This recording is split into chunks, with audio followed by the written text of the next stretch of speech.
नमस्कार। कुछ लोग हैं जो जबरन में नेशनल मीडिया पे छाए रहते हैं।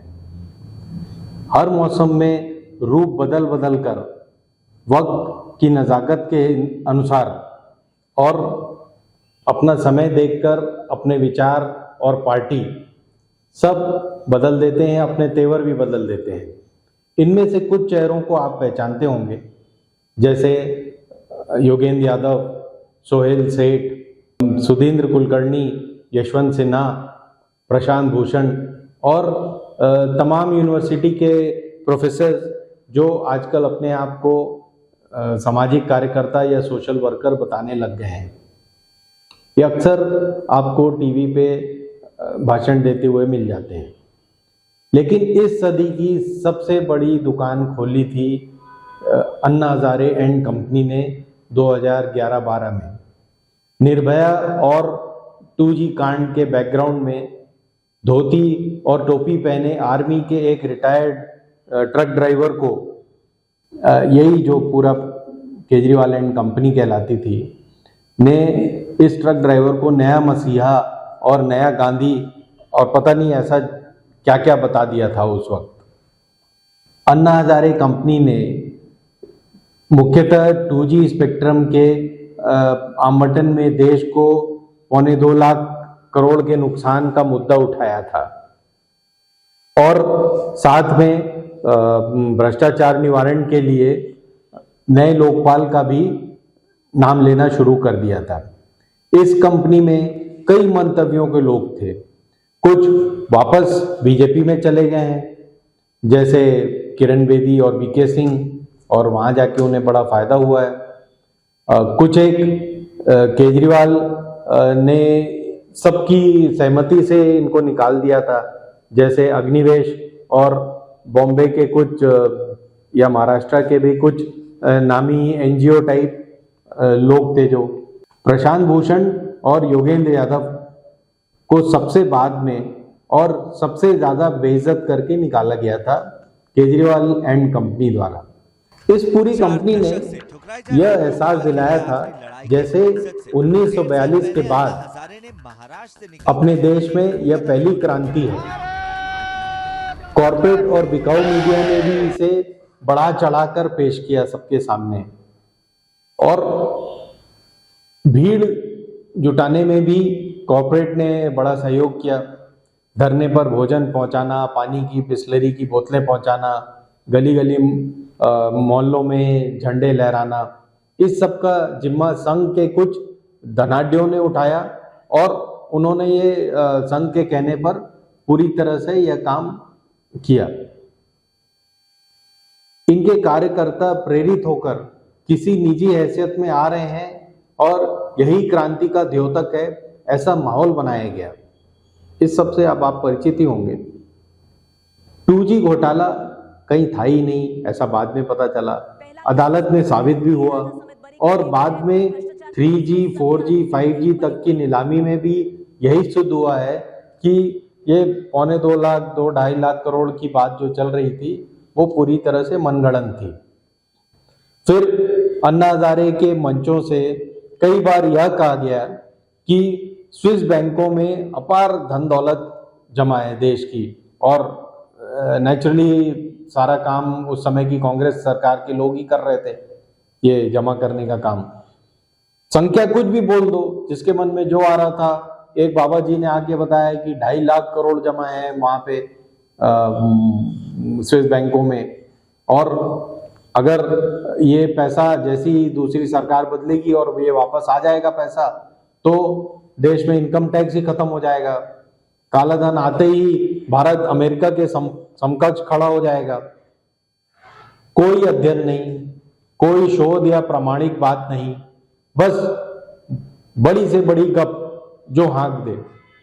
यह सब उसी अन्ना हजारे के मंच से हुआ, जिसके उत्तराधिकारी अब केजरीवाल घोषित हुए थे, और उन्होंने सबसे पहला काम हजारे जी को बाहर करने का किया।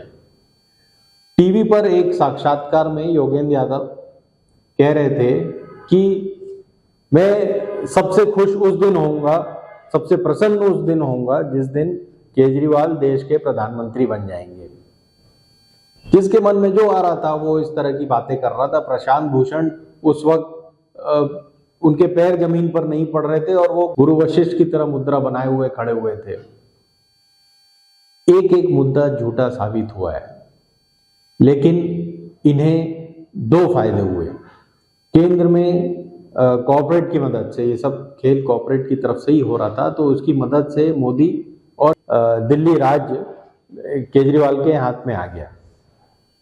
डॉक्टर मनमोहन सिंह जैसे ईमानदार आदमी के चेहरे पर कालिक पोत दी गई और अति कुशल प्रशासक के रूप में जानी जाने वाली, जिन्होंने दिल्ली का रूप ही बदलने में काफ़ी मदद की, ऐसी 15 साल की सीएम शीला दीक्षित की काफ़ी बदनामी हुई और अंततः उनका राजनीतिक अवसान हो गया इस पूरे नाटक की वजह से।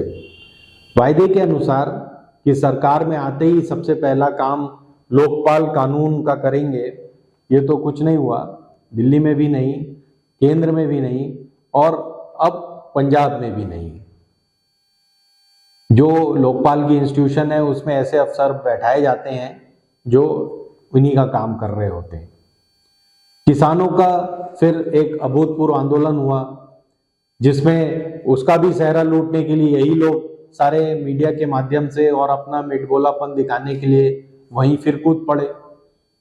और जब किसानों से सरकार ने धोखा कर दिया, तो ये उसे पुनर्जीवित करने के बजाय, उस आंदोलन को पुनर्जीवित करने के बजाय फौरन वहां से इस्तीफा देकर राहुल गांधी के यात्रा में अब शामिल हो गए हैं। कई लोगों का कहना है कि ये यात्रा का खाका ही इन्हीं लोगों ने तैयार किया था। राहुल तो नौसिखिया ही हैं, जिनके खुद के बूते देश में 1000 आदमी जमा नहीं हो सकते। इन योगेंद्र यादव, प्रशांत भूषण के बूते उन और ये सुधींद्र कुलकर्णी, उनको आज लाखों लोगों का एक्सपोजर दे रहे हैं। ऐसा कर रहे हैं राहुल गांधी। ये बहुत ज़्यादा समय चलेगा नहीं। जैसे ही हरियाणा चुनाव आएंगे और कांग्रेस कहेगी कि हम अकेले चुनाव लड़ना चाहते हैं, वैसे ही कांग्रेस की टिकट के लिए ये झूमने लगेंगे। और अगर वहाँ नहीं धंस पाए, कांग्रेस की टिकट नहीं मिली, तो फिर विरोध के लिए तैयार हो जाएंगे।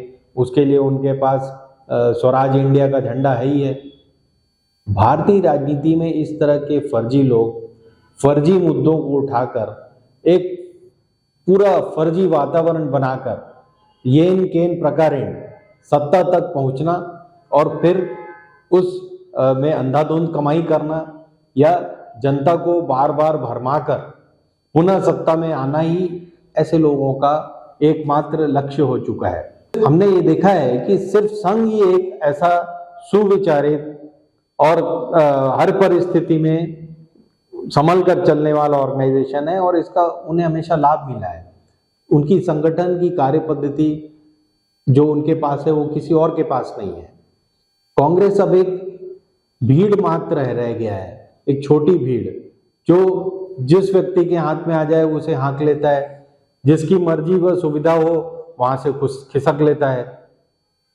सब जिलों में सुव्यवस्थित रूप से एक काडर प्रशिक्षण करते, एक कैलेंडर के हिसाब से काम करते, जिसका कि एक निश्चित नतीजा निकल सकता था, वो छोड़कर ये एक अपने निजी प्रचार और निजी यात्रा में ये अपना टाइम खराब कर रहे हैं पिछले 3-4 महीनों से। देश चेहरों से नहीं नीतियों से चलता है। नीतियां सर्वकालिक सिद्धांतों से बनती हैं। देश जुड़ेगा भी नीतियों से और आर्थिक जो हमारा सामाजिक उत्थान होगा वो भी नीतियों से ही होगा। नीतियों पर कांग्रेस अपना स्टैंड साफ क्यों नहीं करती? क्यों भाजपा और कांग्रेस एक जैसी आर्थिक नीति बनाकर चल रहे हैं? पिछले 8 साल से हम देख रहे हैं कि नीतियों में कोई परिवर्तन नहीं है। विदेश नीति भी वही है, वही मनरेगा की नीति है और एक सिर्फ आर्थिक नीति पे कुछ बदलाव आपस में करते रहते हैं, जिसकी वजह से कुछ लोग अमीर हो गए हैं। ऐसा कांग्रेस के टाइम में भी हुआ था और अब इस कार्यकाल में भी हो रहा है मोदी जी के।